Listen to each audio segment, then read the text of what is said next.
ભાવનગર શહેરના આરોડિયાવાસ વિસ્તારમાં યંત્ર ઉપર ઓનલાઈન હારજીતનો જુગાર કેટલા સમયથી ચાલુ છે,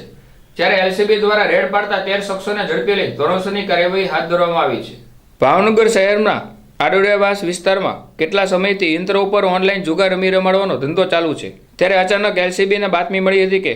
આરોડિયાવાસ સામે દુકાન એચસે માર્કેટની નામની ફ્રેન્ચાઇઝીમાં બહારથી માણસો બોલાવીને પોતાના આર્થિક લાભ માટે રોમી પાર્લર લખેલ દુકાનમાં રાખેલ મશીનમાં યંત્રોનું ચિત્ર ઉપર રોકડ રકમ મુકાવી યંત્રનું ચિત્ર જાહેર કરી વિજેતાને તેને લગાડી રોકડ અને રકમને બદલે 10 ગણી રકમ આપી રૂપિયાની હારજીતનો જુગાર રમાડે છે। જ્યાં બાતમીવાળી જગ્યાએ રેડ પાડતા મિલનભાઈ હિતેશભાઈ પંડ્યા રહે નિર્મનગર, કિરણભાઈ બાબુભાઈ ચોવસિયા રહે કુંભારવાડા માડિયા રોડ, આબિદ સુલેમાન લાખાણી રહે બોડીગેટ ત્રિમૂર્તિ હનુમાનજી વાળા ખાચામાં, અલ્તાફ ઉમરાનભાઈ મક્કી, અલ્તાફભાઈ ઉમરભાઈ માકી રહે આનંદનગર જૂના તણમાળિયા, મનીષભાઈ રમેશભાઈ ડોડિયા રહે નિર્મનગર શેરી નંબર 8, કલ્પેશ દાનાભાઈ ડાંગર રહે નેસડા દશામાના મંદિરની બાજુમાં, ઠાકરસિંહભાઈ ઘોડાભાઈ બારિયા રહે કુંભારવાડા રામદેવનગર, અહેમદભાઈ કાદરભાઈ શેખ રહે અમીપરા માવતાવાળો ખાચો, સાલેભાઈ મુનાફભાઈ બકીલી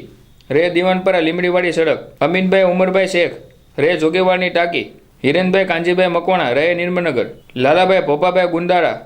રહે જૂની માણેકવાડી અને વિશલભાઈ નટુભાઈ રાજપોપટ રહે આનંદનગર સહિત 13 શખ્સોને રોકડ રૂપિયા 42,260ના મુદ્દામાલ સાથે ઝડપી લઈ ધોરણસરની કાર્યવાહી હાથ ધરી હતી। જ્યારે રાહુલભાઈ ભરતભાઈ ચુડાસમા અને એચએસ ઓનલાઈન માર્કેટ પ્રાઇવેટ લિમિટેડના માલિક રજનીભાઈ વલ્લભભાઈ પટેલને ઝડપી લેવા ચક્રો ગતિમાન કર્યા છે।